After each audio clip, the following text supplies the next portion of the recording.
नमस्कार मित्रों, education channel में आप सबों का स्वागत है। इंडियन पॉलिटी के क्लास को हम लोगों ने डिवाइड किया था 2 पार्ट में करने का, राइट। 3 प्रकार से क्लास चलेगी। आप लोग को एक बार मैं थोड़ा सा ब्रीफ कर दूं। इंडियन पॉलिटी का जो हमारा क्लास है 3 पार्ट में चलेगा। एक लेक्चर चलेगा प्री के लिए, ठीक है। कैसे कैसे लेक्चर होगा वो मैं बता देता हूँ। एक चलेगा प्री के लिए, और लास्ट जो हम लोगों ने बैच किया था उसमें प्री और मेंस दोनों एक साथ ही थे। तो बच्चे लोग बोले कि सर प्री के समय प्री ज़्यादा फोकस रहता है, मेंस के टाइम मेंस रहता है, इसीलिए जो जैसे बेनिफिशियल हो उसके अकॉर्डिंग क्लास को थोड़ा सा सेपरेट कर दें।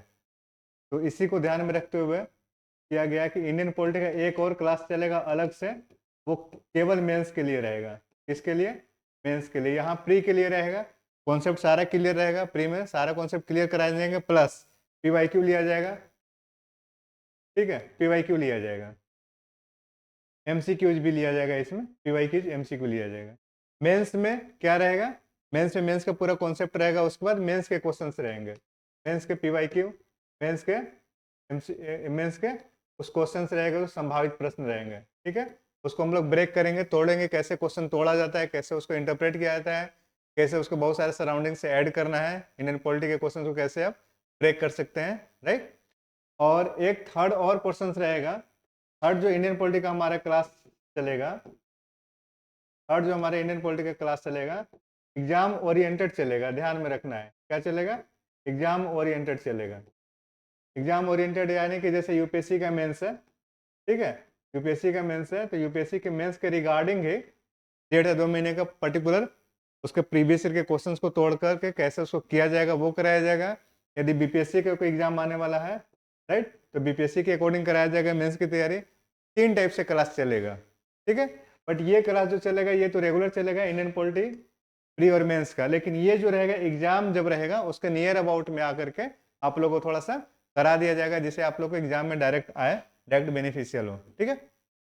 उसी तरीके से जो प्री आप करेंगे तो प्री में कुछ दिन का कोर्स कराया जाएगा जो जिस पर्टिकुलर एग्जाम का है। जैसे यदि यूपीएससी का है तो यूपीएससी का प्रीवियस ईयर यूपीएससी का मॉडल आंसर मॉडल क्वेश्चन बनाकर प्री में आपको दे दिया जाएगा। एग्जाम ओरिएंटेड यानी कि 3 टाइप के बैच ही चलेगा। तो ये जो बैच है, शाम वाली जो बैच है, इस बैच को सुबह में कर दिया गया है, ठीक है।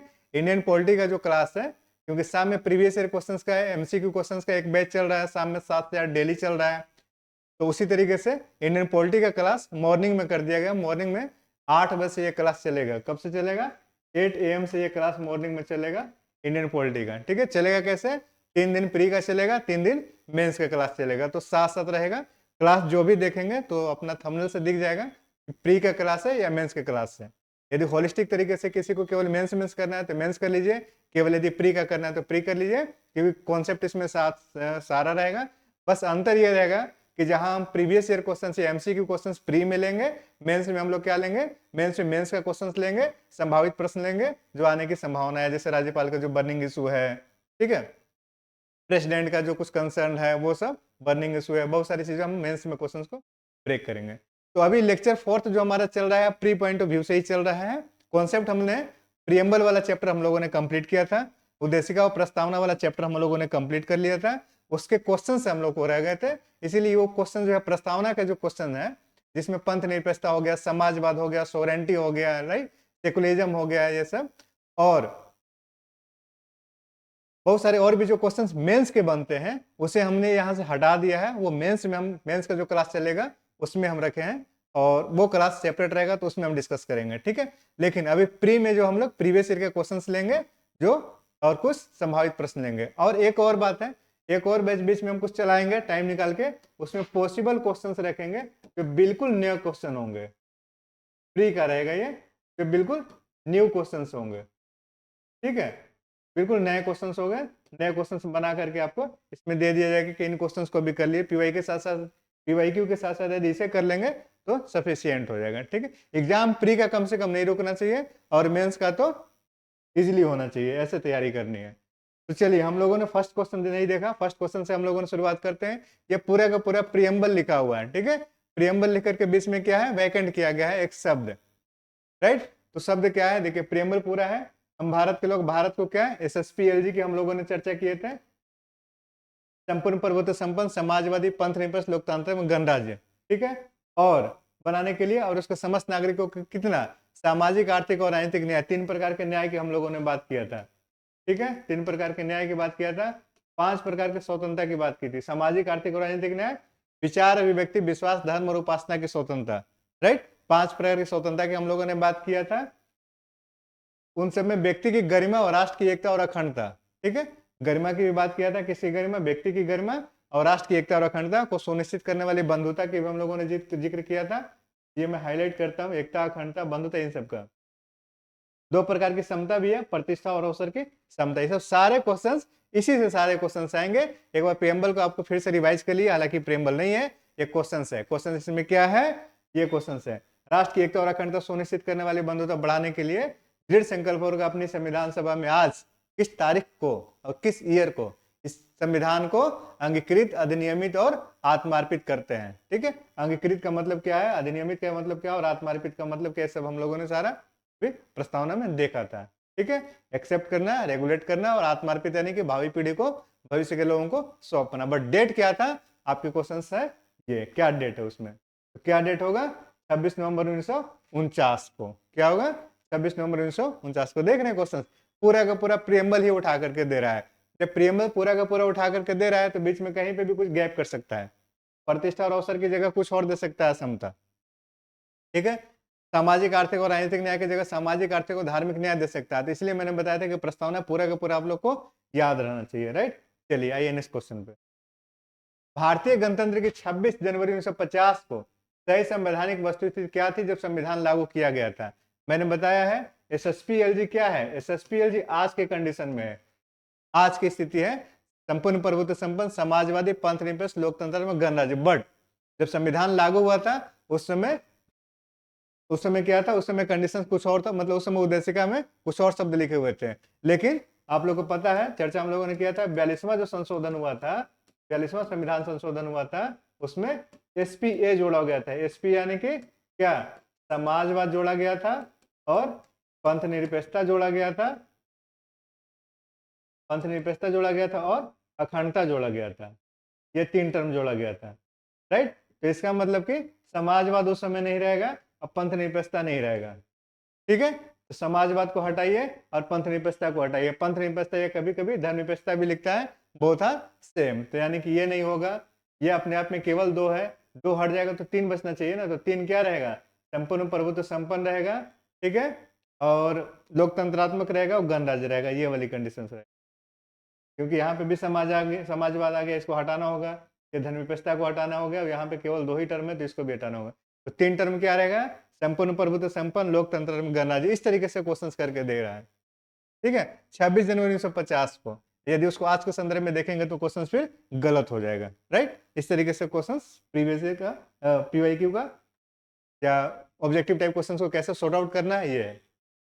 26 जनवरी 1950 को भारत की वास्तविक संवैधानिक स्थिति क्या थी। रिपीट कर दिए क्वेश्चन की, फिर से एक बार आप लोग को याद हो जाएगा। समाजवादी को आप हटा देंगे, उस समय नहीं था। पंथ निरपेक्षता को भी हटा देंगे क्योंकि SPA बाद में ऐड हुआ था।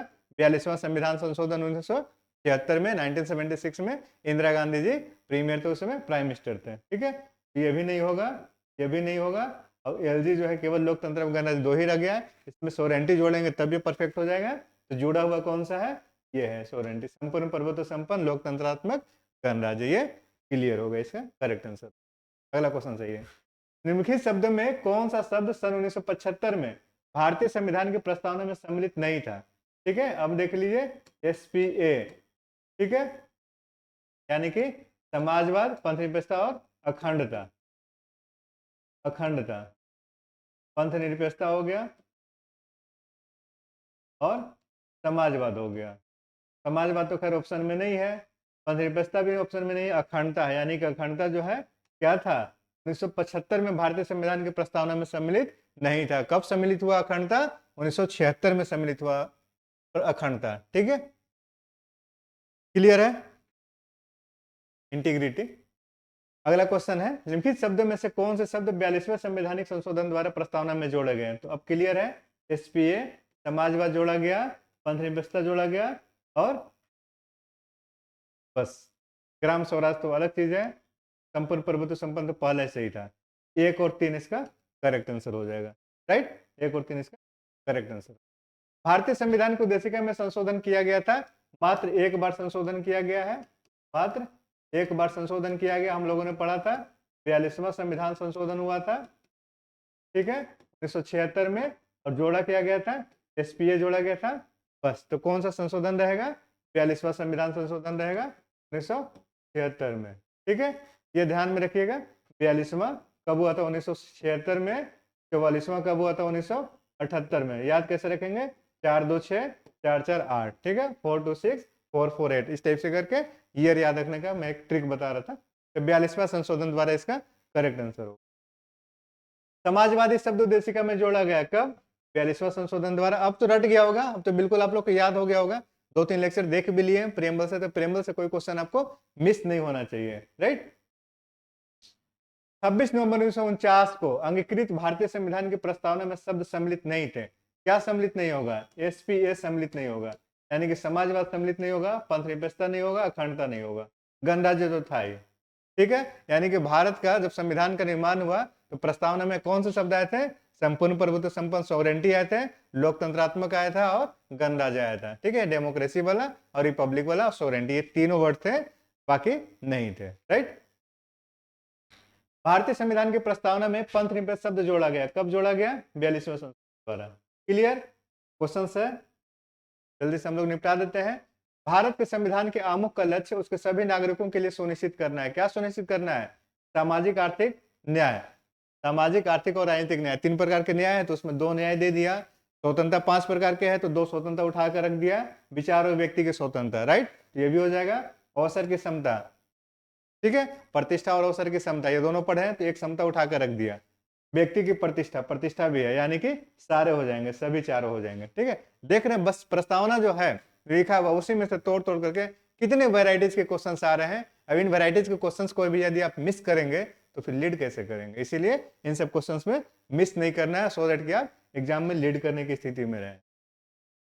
भारत में लौकिक सार्वभौमिकता है क्योंकि संविधान की प्रस्तावना आरंभ होती है, कैसे होती है? कैसे आप लोगों ने भी प्रस्तावना की शुरुआत किया? हम भारत के लोग से। कैसे किया? हम भारत के लोग शब्दों से। तो करेक्ट आंसर ये होगा, यानी कि लौकिक सार्वभौमिकता है, ठीक है। हम भारत के लोग, we the people of India शब्दों का प्रयोग भारतीय संविधान में कहाँ किया गया है? कहाँ किया गया है? संविधान की प्रस्तावना में। आसान सा क्वेश्चन है, इसलिए मैं बहुत ज्यादा डिस्क्राइब नहीं कर रहा हूँ, एनालाइज नहीं कर रहा हूँ, आप लोगों को सब पता है और इसके जिक्र हम लोगों ने अभी कॉन्सेप्ट में कर लिया है। राइट, ये केवल क्वेश्चंस नहीं है, क्वेश्चंस के पहले हम लोगों ने सारे कॉन्सेप्ट देख लिए। भारत के संदर्भ में निम्न में कौन धर्मनिरपेक्ष शब्द की भाव व्यक्त करता है? धर्मनिरपेक्षता के बारे में हम लोगों ने पढ़ा था, ठीक है। धर्मनिरपेक्षता के बारे में हम लोगों ने 4 कंडीशंस पढ़ा था कि क्या क्या होता है, तो उसके डेफिनेशन में हम लोगों ने देखा था कि राज्य का कोई धर्म नहीं होता है, ठीक है। भारत में अनेक धर्म है, तो डाइवर्सिटी को शो कर रहा है, इसमें क्या बुरा है? भारतीयों को धार्मिक स्वतंत्रता प्राप्त है, बहुत बढ़िया बात है। आर्टिकल 25 से 28, धर्मानुपालन व्यक्ति की इच्छा पर निर्भर है, ये भी सही है। लेकिन धर्मनिरपेक्षता का मतलब क्या हुआ? भारत में राज्य का कोई राजकीय धर्म नहीं है। राइट, यानी कि जो हम पॉलिटिकल पॉलिसी बना रहे हैं, इकोनॉमिक पॉलिसी बना रहे हैं, रिलीजियस पॉलिसी बना रहे हैं, कोई भी एक पॉलिसी बना रहे हैं, चाहे कल्चरल पॉलिसी बना रहे हैं, चाहे एडमिनिस्ट्रेटिव पॉलिसी बना रहे हैं, स्कीम बना रहे हैं, डीपीएसपी के उठा करके हम कुछ कर रहे हैं, उसमें रिलीजन का कोई रोल नहीं है। सारे का सारा हमें एनर्जी कहाँ से मिल रहा है? सारे का सारा हमें ताकत कहाँ से मिला है? भारत के संविधान से मिल रहा है, ठीक है। ऐसा नहीं है कि एक रिलीजन बेस कोई काम हो रहा है। तो भारत में राज्य का कोई राजकीय धर्म नहीं है, ठीक है। तो डिफिनेशन क्या होगा करेक्ट? भारत में राज्य का कोई धर्म नहीं है, चाहे वो धर्म निरपेक्षता हो, चाहे वो पंथ निरपेक्षता हो, कोई भी शब्द आ सकता है। राइट, अगला क्वेश्चन है, निम्नलिखित में से कौन सा शब्द भारतीय संविधान की प्रस्तावना में उल्लेखित नहीं है? एसपीए को ले लीजिए, बाकी को हटा दीजिए। समाजवाद होगा, अच्छा ये कुछ और कह रहा है, भारतीय संविधान की प्रस्तावना में उल्लेखित नहीं है। मैं तो 42वां की बात कर रहा था, तो ये नहीं है। ये कह रहा है कि भारतीय संविधान की प्रस्तावना में उल्लेखित नहीं है। संप्रभुता है, जिसको संपूर्ण प्रभुत्व संपन्न कहते हैं, सोवरेंटी, उसी को संप्रभुता कहते हैं। लोकतंत्रात्मक भी हम लोगों ने पढ़ा है, पंथ निरपेक्षता भी पढ़ा है। संघीय पढ़ा है कहीं? संघीय हम लोगों ने कहीं नहीं पढ़ा, तो करेक्ट आंसर क्या हो जाएगा? संघीय हो जाएगा। राइट, निम्नलिखित में से कौन सा शब्द भारत के संविधान की उद्देशिका में नहीं है? समाजवादी है, पंथ निरपेक्षता है, प्रभुता संपन्न है, पब्लिक वेलफेयर, लोक कल्याण की ऐसी बात नहीं है। लोक कल्याण के बाद कहां पे आएगा? टीपीएसपी में आएगा, ठीक है, directive principles of state policy में आएगा, जहां स्टेट जो है स्कीम बनाती है किसके लिए? लोगों के कल्याण के लिए, as directed by as directed in DPSPY constitutions. भारतीय संविधान की प्रस्तावना में निम्नलिखित में से किस स्वतंत्रता का वर्णन नहीं है? स्वतंत्रता की बात है, ठीक है। स्वतंत्रता 5 प्रकार की हम लोगों ने बात की थी। कौन कौन सा? विचार, अभिव्यक्ति, विश्वास, धर्म और उपासना की स्वतंत्रता, राइट। विचार की स्वतंत्रता यानी कि जो मन में विचार आ रहा है तो विचार की स्वतंत्रता हो जाएगा। विचार प्रकट करने की स्वतंत्रता जो हम लोग अभिव्यक्ति कर रहे हैं, विचार अभिव्यक्ति यानी कि अभिव्यक्ति हो गया। क्या हो गया? अभिव्यक्ति हो गया। अभिव्यक्ति की स्वतंत्रता यानी कि अभिव्यक्त कैसे कर सकते हैं चीजों को? आप मौखिक रूप से भी कर सकते हैं अभिव्यक्त, लिखित रूप से भी कर सकते हैं अभिव्यक्त, ठीक है, कुछ भी। इसीलिए विचार प्रकट करने की स्वतंत्रता, सही है। विश्वास, विचार, अभिव्यक्ति, विश्वास, तो विश्वास भी हो जाएगा। धर्म और उपासना भी रहेगा। लेकिन अगला क्या है? आर्थिक स्वतंत्रता, तो ये गलत हो जाएगा। ध्यान में रखना है, आर्थिक स्वतंत्रता नहीं है। हाँ, लेकिन अगर न्याय की बात करेंगे तो आर्थिक न्याय की जिक्र जरूर है, तो कंफ्यूज नहीं होना है, ठीक है। बी और डी भी ऑप्शन में आप कंफ्यूज कर सकते हैं, इसीलिए मैंने इसको लिख दिया। अभिव्यक्त करना यानी कि विचार प्रकट करने की स्वतंत्रता, और आर्थिक यानी कि आर्थिक न्याय। आर्थिक स्वतंत्रता और आर्थिक न्याय both are different thing, okay. आर्थिक न्याय अलग होता है, आर्थिक स्वतंत्रता अलग होता है। तो आर्थिक स्वतंत्रता की बात है तो ये गलत हो जाएगा। आर्थिक न्याय रहता तो करेक्ट रहता है, ठीक है। निम्नलिखित में से कौन भारतीय संविधान की प्रस्तावना में उल्लिखित नहीं है? सामाजिक न्याय, आर्थिक न्याय, राजनीतिक न्याय। हमने बताया था न्याय से ऐसे क्वेश्चन आता है। 3 प्रकार के न्याय है, सामाजिक, आर्थिक और राजनीतिक न्याय। धार्मिक न्याय, सांस्कृतिक न्याय, इन सब चीजों की कहीं जिक्र नहीं किया गया, तो कभी भी विकल्प में कुछ भी दे सकता है, ये याद रखना है आप लोग को, राइट। तो धार्मिक न्याय का जिक्र प्रस्तावना में कहीं नहीं है। संविधान की प्रस्तावना के बारे में कौन सा कथन सही है? पूछ रहा है कौन सा कथन सही है। समाजवादी धर्मनिरपेक्ष शब्द 1950 में लागू संविधान के अंग नहीं थे। बिल्कुल सही है। समाजवादी धर्मनिरपेक्ष शब्द एसपीए तो कब आया था? 1976 में आया ये टर्म। समाजवादी धर्मनिरपेक्ष शब्द 1950 में लागू संविधान के अंग नहीं थे, बिल्कुल सही है। उक्त शब्द 1977 के संशोधन द्वारा, गलत। 1976 में जोड़ा गया था। उक्त शब्द 1985 के संशोधन द्वारा, ये भी गलत। उक्त शब्द संविधान के प्रस्तावना के अंग नहीं है, ये भी गलत। प्रस्तावना के अंग है, तो करेक्ट आंसर क्या हो जाएगा? ए करेक्ट आंसर हो जाएगा इसका। भारतीय संविधान का कौन सा भाग संविधान की आत्मा कहलाता है? कौन सा भाग है? उद्देशिका। उद्देशिका को संविधान का आत्मा कहा जाता है। किस वाद के फैसले में सुप्रीम कोर्ट ने सर्वप्रथम घोषित किया कि उद्देशिका संविधान का हिस्सा नहीं है? मैंने 3 वाद के बारे में बताया था। पहला वाद क्या था? बेरूबारी का केस था 1950 में, जिसमें बोला गया कि संविधान की उद्देशिका संविधान का अंग नहीं है, और संविधान का अंग नहीं है इसका मतलब संविधान में संशोधन, उद्देशिका में संशोधन नहीं किया जा सकता है, राइट। तो क्या हो जाएगा? बेरूबारी वाद में ये बातें बताई गई थी, ठीक है। उसके बाद केशवानंद भारती वाला केस आएगा। केशवानंद भारती वाला केस में कहा जाएगा कि उद्देशिका संविधान का अंग है, और संविधान का अंग है इसीलिए संविधान में उद्देशिका में संशोधन किया जा सकता है, बट उसी समय बेसिक स्ट्रक्चर का थ्योरी दिया जाएगा, जिसे मूल ढांचा का सिद्धांत कहा जाएगा, ठीक है। ये सभी क्वेश्चन आएंगे। निम्नलिखित विवादों में से किसमें सर्वोच्च न्यायालय ने प्रस्तावना को भारतीय संविधान के मौलिक संरचना का भाग स्वीकार किया? ठीक है, यानी कि प्रेमबल जो है बेसिक स्ट्रक्चर का एक पार्ट है, तो किसमें? केशवानंद भारतीवाद में, राइट। भारतीय संविधान की प्रस्तावना में जिन आदर्शों उद्देश्यों की रूपरेखा दी गई उनकी व्याख्या की गई, कहां पे व्याख्या की गई है? यानी कि जो न्याय की जो बात की है, सामाजिक, आर्थिक और राजनीतिक न्याय, इसे समझ लिए। राजनीतिक न्याय की जिक्र कहां होगा? फंडामेंटल राइट में होगा। सामाजिक और आर्थिक न्याय की जिक्र कहां होगा? DPSP का पार्ट होगा, ठीक है। तो ये कहां दिया गया है? फंडामेंटल राइट में है, DPSP में है, फंडामेंटल ड्यूटीज में भी देखेंगे तो बहुत सारे जिक्र किया गया है, ठीक है। देश की एकता और अखंडता, देश की एकता और अखंडता आपको प्रस्तावना में भी है। देश की एकता और अखंडता आपको फंडामेंटल ड्यूटीज में, मौलिक कर्तव्य, मौलिक कर्तव्य की संख्या आज के डेट में कितनी है? टोटल 11 है। तो इन सब चीजों को एक दूसरे से इंटरलिंक करना है, इंटररिलेट करना है। निम्नलिखित में से कौन एक भारतीय संविधान के उद्देश्यों को प्रतिबिंबित करता है? भारतीय संविधान का जो उद्देश्य है कौन प्रतिबिंबित कर रहा है? संविधान की प्रस्तावना है, ठीक है। भारत के संविधान की उद्देशिका में कितने प्रकार के न्याय की बात की गई है? न्याय 3 प्रकार का, सामाजिक, आर्थिक और राजनीतिक न्याय। कितना हो जाएगा? 3 प्रकार का। देखिए नंबर भी पूछ रहा है, मैथमेटिक्स टाइप से क्वेश्चंस भी आ जाते हैं। सामाजिक, आर्थिक और राजनीतिक न्याय।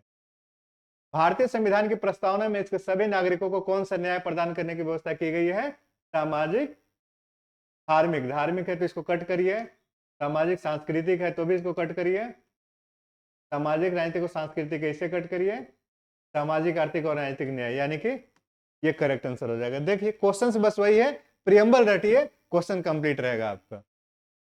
बस थोड़ा सा जो कॉन्सेप्ट है क्लियर रखिए। भारत के संविधान के उद्देश्यों में से एक के रूप में आर्थिक न्याय का किस्मों को बंद किया गया है। आर्थिक न्याय कहाँ पे मिलेगा? एक तो आपको उद्देशिका में मिलेगा और दूसरा हमने बताया कि आर्थिक न्याय कहाँ से मिलेगा? डीपीएसपी के अभी एक पार्ट रहेगा। यदि राजनीतिक न्याय रहता है तो फंडामेंटल राइट में आप जाते हैं। तो उद्देशिका और राज्य के नीति निर्देशक तत्व, राइट। करेक्ट आंसर क्या होगा? बी होगा, उद्देशिका और राज्य के नीति निर्देशक तत्व, राइट। तो ये कूल क्वेश्चंस थे, बहुत सारे और भी क्वेश्चंस है। मैं आपने आप लोगों को सजेस्ट किया है, मैंने क्या सजेस्ट किया है कि चैप्टर करने के बाद जितने भी क्वेश्चंस है, जिस भी सोर्सेस से आप पढ़ रहे हैं उसको कर लीजिए। हम भी हालांकि पॉसिबल क्वेश्चंस कराएंगे अलग से, बट जितना क्वेश्चंस हो सकता था उतना क्वेश्चन लिया गया है। क्वेश्चन ज्यादा रिपीट ना हो इसलिए बहुत क्वेश्चंस को छोड़ भी दिया गया है। कई बार क्वेश्चन रिपीट होगा तो ठीक है, रिवीजन हो जाएगा, किया जाता है। तो इस तरीके से प्रीएम्बल वाला चैप्टर हम लोगों ने प्री पॉइंट ऑफ व्यू से कंप्लीट कर लिया है। अब आगे हम लोग इसका देखेंगे जो नेक्स्ट चैप्टर रहेगा, ठीक है। तो आज की क्लास इतना ही था। Thank you so much class के लिए, थैंक यू।